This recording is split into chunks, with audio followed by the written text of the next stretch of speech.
ಇವತ್ತು ನಾನು ಬೆಳಗಿನ ತಿಂಡಿಗೆ ಲಂಚ್ ಬಾಕ್ಸಿಗೆ ಪರ್ಫೆಕ್ಟ್ ಆದ ಒಂದು ರೈಸ್ ಬಾತ್ ಮೆಂತ್ಯ ಪಲಾವ್ ಮಾಡ್ತಾ ಇದ್ದೀನಿ. ಇದಕ್ಕೆ ಮೆಂತ್ಯ ಸೊಪ್ಪು ಮತ್ತೆ ಫ್ರೆಶ್ ಆದ ಗ್ರೀನ್ ಪೀಸ್ ಹಾಕಿ ತುಂಬಾ ಫ್ಲೇವರ್ಫುಲ್ ಆದ ಈ ಮೆಂತ್ಯ ಪಲಾವ್ ಮಾಡೋದಕ್ಕೆ ಮಸಾಲೆ ರೆಡಿ ಮಾಡ್ಕೊಳ್ಳೋಣ. ಶುಂಠಿ, ಬೆಳ್ಳುಳ್ಳಿ, ಹಸಿಮೆಣಸಿನಕಾಯಿ, ಸ್ವಲ್ಪ ಕೊತ್ತಂಬರಿ ಸೊಪ್ಪು ಹಾಕಿ ಇದನ್ನು ಗ್ರೈಂಡ್ ಮಾಡ್ಕೊಂಡು ತೆಗೆದಿಟ್ಕೊಳ್ಳಿ. ನಾನಿಲ್ಲಿ ಒಂದು ಕಟ್ಟಷ್ಟು ಮೆಂತ್ಯ ಸೊಪ್ಪು ತಗೊಂಡಿದ್ದೀನಿ.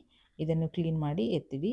ಇವಾಗ ಕುಕ್ಕರಲ್ಲಿ ಎಣ್ಣೆ ಹಾಕಿ, ಎಣ್ಣೆ ಕಾದ್ಮೇಲೆ ಹೋಲ್ ಸ್ಪೈಸಸ್ ಹಾಕಿ, ನಂತರ ಈ ರೀತಿ ಉದ್ದುದ್ದಕ್ಕೆ ಹೆಚ್ಚಿಟ್ಕೊಂಡಿರುವ ಈರುಳ್ಳಿ, 2 ಪಲಾವ್ ಎಲೆ ಮತ್ತೆ ರುಬ್ಬಿಟ್ಕೊಂಡಿರುವ ಮಸಾಲೆ ಹಾಕಿ ಚೆನ್ನಾಗಿ ಇದನ್ನು ಹಸಿ ವಾಸನೆ ಹೋಗೋವರೆಗೂ ಫ್ರೈ ಮಾಡಿಕೊಂಡು 1 ಕಪ್ಪಷ್ಟು ಹಸಿ ಬಟಾಣಿ ಮತ್ತು ಮೆಂತ್ಯ ಸೊಪ್ಪು ಹಾಕಿ ಚೆನ್ನಾಗಿ ಫಸ್ಟ್ ಎಣ್ಣೆಯಲ್ಲಿ ಫ್ರೈ ಮಾಡ್ಕೋಬೇಕು. ಮೆಂತ್ಯ ಸೊಪ್ಪೆಲ್ಲ 1-2 ನಿಮಿಷ ಫ್ರೈ ಆದಮೇಲೆ ರುಚಿಗೆ ತಕ್ಕಷ್ಟು ಉಪ್ಪು ಹಾಕಿ ಇದಕ್ಕೆ 1 ಕಪ್ ಅಕ್ಕಿಗೆ 2 ಕಪ್ ಅಷ್ಟು ಬಿಸಿ ನೀರು ಹಾಕ್ತಾ ಇದ್ದೀನಿ. ನೀರು ಚೆನ್ನಾಗಿ ಕುದಿ ಬಂದಮೇಲೆ ಒಂದು 15 ಮಿನಿಟ್ಸ್ ನೆನೆಸಿಟ್ಕೊಂಡಿರುವ ರೈಸನ್ನು ಹಾಕಿ ಚೆನ್ನಾಗಿ ಮಿಕ್ಸ್ ಮಾಡಿ ಲಾಸ್ಟಲ್ಲಿ 1 ಸ್ಪೂನ್ ತುಪ್ಪ ಮತ್ತು 1 ನಿಂಬೆ ಹಣ್ಣಿನ ರಸನ ಹಾಕಿ ಕುಕ್ಕರ್ ಲಿಡ್ ಕ್ಲೋಸ್ ಮಾಡಿ 1 ವಿಸಿಲ್ ಕೂಗಿಸ್ಕೊಂಡ್ರೆ ಸಾಕು.